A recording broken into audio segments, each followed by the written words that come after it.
अरे पहिले लेखा कहाँ भलाई चलता, तनी हट के सुतिए सैया दवाई चलता।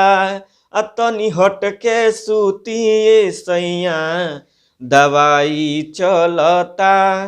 नमस्ते प्रणाम, हम गीतकार दुर्गेश बेदर्दी और आज तनी हट के सुतिए सैया दवाई चलता गोलू गोल्ड भैया गौले बड़ा गाना, यही धुन पर हम गाना लिखले बानी। तो आप सबके मुखड़ा सुनावे जा रहल बानी। एगो लड़का एगो लड़की से देखी कैसे कहता कि जानो तानी कहाँ तोरे चक्कर चलता, अरे जानो तानी कहाँ तोरे चक्कर चलता। हम सही बतिया कहीं त बड़ी हलता, हम सही बतिया कहीं त बड़ी हलता।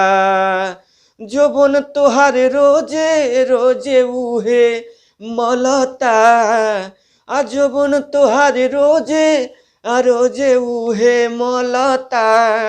हम सही बतिया कहीं त बड़ी हलता, हम सही बतिया कहीं त बड़ी हलता।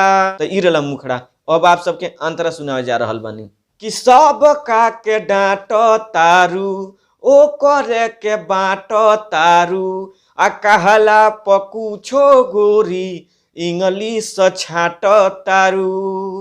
हो सब का के डांट तारू ओ करे के बाट तारू, कहला पकुछो गोरी इंग्लिश छाट तारू। चढ़ली जवानी तहारे फूलल फलता, चढ़ली जवानी तहारे फूलल फलता। हम सही बतिया कहीं त बड़ी हलता, हम सही बतिया कहीं त बड़ी हलता। तो ई रहला अंतरा। और लास्ट अंतरा खातिर आप सब हमरा लगे कॉल कर सकतनी हमारा नंबर पर कि भैया हमरा लास्ट वाला अंतरा चाहिए, तो हम लिख के व्हाट्सएप के माध्यम से आप सबके लगे भेज देम। फुल अंतरा ऐसे ना लिख के हम डालेनी ताकि एगो गाना के 10 जना के गाय के जब गा दिलू तो कोनो फायदा ना हो, जे गाई वो करो आ जे लिखी वो करो। आ लेखनी बाजे एगो गाना एके आदमी के हम देम। तो चली पर्सनली में भी गाना लिखावे खातिर हमरा से संपर्क कर सकतनी, म्यूजिक बनवावे खातिर भी संपर्क कर सकतनी, और गाना रिकॉर्डिंग भी करावे खातिर संपर्क कर सकतनी। हमारे स्टूडियो बा बालाजी रिकॉर्डिंग स्टूडियो, जादवपुर बाजार, गोपालगंज, बिहार। फिर से हमारा नंबर नोट करी 99 34 52 99 12, यानी 99 345 29 9 12 हमारी नंबर है।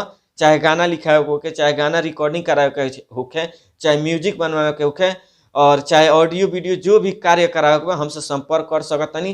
तो चलिए चैनल के सब्सक्राइब करी, लाइक करी, कमेंट करी और दबा के शेयर करी। नमस्ते प्रणाम, हर हर महादेव, जय माता दी।